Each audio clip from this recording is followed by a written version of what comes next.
به نام خداوند جان و خرد که از این اندیشه برتر نگذرد.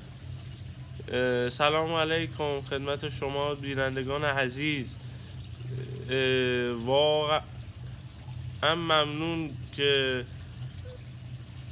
انقدر حمایت ها نسبت به قبل بهتر شد و انقدر خوب نه برای که من آدم سوء استفاده گری باشم، خدای نکرده بخوام از یوتیوبرها سوء استفاده کنم و نه، اینطوری نیست. و اگه هم کسی براش سوء استفاده شده که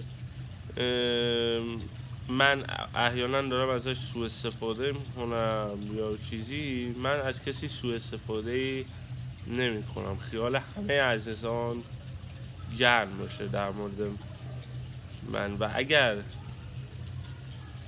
چیزی اگه مثلا متناقض و دادم، من یه ذره خسته از امتحانم، یه ذره طول میکشه تا ذهنم یه ذره استراحت کنه و اینا، واسه همین یه ذره ممکنه چیزای ببخشید عذر میخوام اگر چیزای دریوری گفتم و اینا، ازتون معذرت حق میخوام. بریم سراغ جوکر. جوکر خیلی خوب شده نیست، صادقانه بگم. جوکر بعد فصل 2 خانوم ها دیگه مرد، دیگه تموم شد.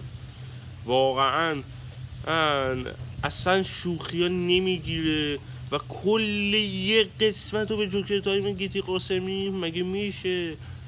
و جوکایی که یه رویا علمی میگفت اصلا با مزه نبود.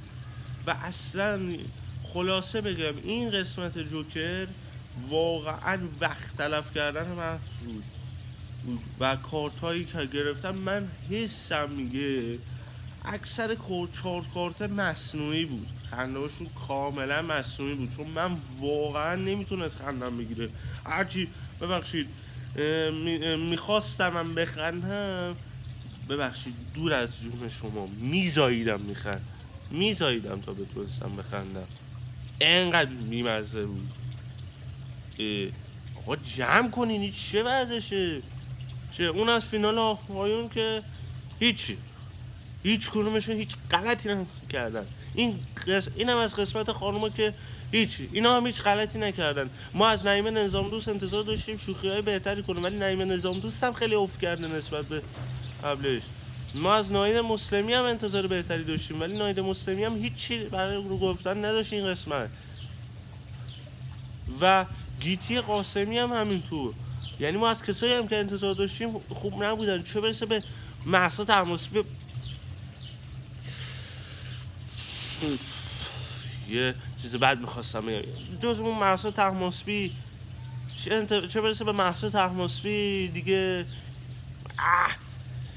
چی اسمش، این فاطمه هاشمی، اینا اصلا خوب نه، اینا که هیچی، اصلا تعطیل بودن. فاطمه هاشمی و سرور ولدبیگی و مهسا طهماسبی که تعطیل بودن، هیچی، اصلا خوب نبودن. و بقیه هم چیز خاصی نداشتن و کلا یه اسمت رو گرفت. و در مورد اون شوخی هایی که با نعیمه توضیح داد اینا، خب آقا جان شما یه شوخیو باز هم تو گرفتی، نتونست این مثل رفع قبلی خوبش رو کنی. و دقیقا اینجوریه جوکر، انگار علی خانی انگار با بعضی داره رفیق بازی رسما میکنه. ببخشید با نیما شبانه‌نژاد من رسما احساس میکنم رفیق بازی کرده، چون به خاطر اینکه اصلا نیما شبانه‌نژاد چجوریه که کارت نمیگیره؟ اگه بامزه است خب رشید چیش کمتر از نیما شبانه‌نژاده؟ آقای علی خانی رشید چیش کمتر از نیما شبانه‌نژاده؟ هم سابقه بهتری داره، هم کمدین خوبتریه، هم مردم باش کلی کیف میکنن، بیشتر مردم باش کیف میکنن، چون جز چند مردم که میگن آقا جو شوخیش جنسیه، زیاد به درد بچه‌مون نمیخوره، همین و فرقی نه داره. و علی خانی احساس میکنم این کارتاش هم رفاقتیه، یعنی به هر کی دوست داره کارت میده، به هر کی دوست نداره کارت نمیده. آقا شما دفعه قبل سیامک انصاری سیامک انصاری آیا کارت رفاقتیم داد؟ نه، جدی بود، سختگیری میکرد. من این سختگیری سیامک انصاری رو دوست داشتم، ولی احسان علیخانی ببخشید عذر میخوام، به یه ورش هم نیست برنامه چه اتفاقی میفته. میگه فقط میگه آقا جان من این 6 قسمت رو پر کنم که اسپانسرم پول نگیره. اصلا مردم و کسایی که میبینم من به چپم دقیقا مثل ابو طالب هم دقیقا هم فقط یه چیزی بخواد پر کنه، پر از حاشیه، پر از ببخشید دریوری اینا، که برنامه رو فقط پر کنه. و گرنه این قسمت جوکر باید 7 نفر کارت میگرفتن. چجوریه که شما فقط به 4 نفر کلا کارت میدی؟ این فقط به خاطر اینکه برنامه رو بتونی پر کنی. خب آقا برنامه رو تو 2-3 قسمت جمعش کن بره دیگه. این چه وضعیتشه؟ مسخرهشو در آوردی دیگه احسان علیخانی.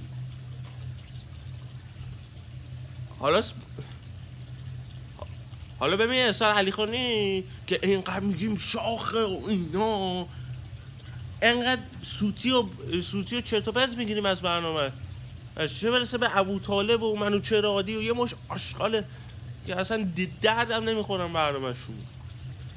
و من اعتراضم اینه که آقا شما چرا به 4 نفر کارت دادی؟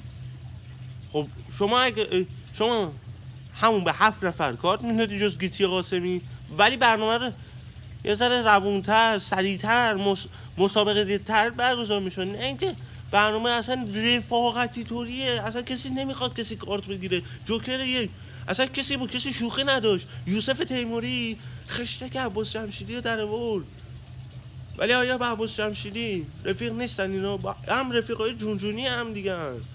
آقا یه ذره این رفاقت بازی ها رو بس کنین دیگه. هم تو پدرخوانده هست، هم تو زودیاک هست، هم تو جوکر. یعنی چی؟ بابا بس کنین یه ذره از دون مافیا یه ذره یاد بگیرید. برنامه بدون رفاقت، بدون گاوبندی، بدون هر ببخشید عذر میخوام هر چرت و پرت دریوری. این از این خلاصه این جوکر. این